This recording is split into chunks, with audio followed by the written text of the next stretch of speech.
just realized I haven't told y'all about my OCs, so we're gonna do that. And to start with, we're gonna start with the one, the only, Emily Legend, aka the mascot of this channel. I know I've technically already done a video on Emily, but that was a long time ago, and now we're trying to make an official series, so we're gonna do it again. Now, Emily is the closest thing to a self-insert that you will find on my channel, but she still has her own character and backstory. Now, the exact details of her backstory are a bit loosey-goosey because I'm trying to rewrite it because the original version was a bit cliché, but these are the details that will not change. One way or another, she meets Tony Stark in the Avengers. Loosey-goosey details, shenanigans ensue, as they always do with Emily, and, she ends up knowing stuff that she's not supposed to know about, and the Avengers start training her because they can't just let her run off with this info. Gotta keep an eye on that girl with way too much knowledge for her own good, and a penchant for getting herself into trouble. Long story short, Emily ends up getting noticed by Hydra. C to kidnap her. C to wipe her from the memory of all of her loved ones with an evil machine. Except for two of her friends, Clara and Jack, who were out of the country on vacation at the time. Y'all know Clara, aka Aura, aka Claire, who goes by many names. Anyway, so Emily gets kidnapped by Hydra, and they decide to try to turn her into a super soldier that they can manipulate.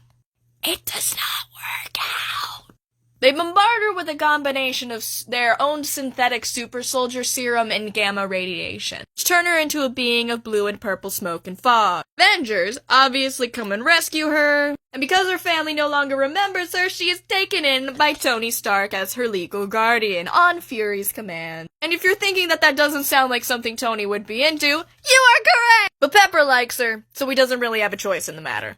Emily, disillusioned with her new reality, ends up getting taken by Thor to Asgard as a little bit of a, hey, let's have a self-care moment. You're thinking that sounds like a bad idea? You would be correct! So Loki attacks, and,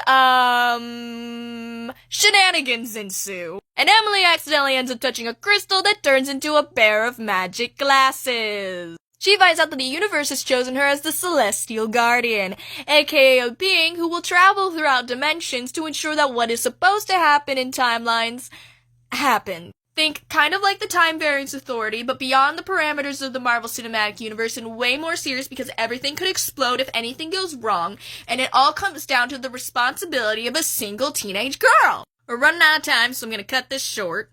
She eventually meets the backup with Aura while under her fake identity, and they become best friends again after Clara finds out who she really is. She takes up the moniker of the Wisp as her superhero name, and begins trying to work through loopholes to do as much good as she can while still following the rules. And that's Emily!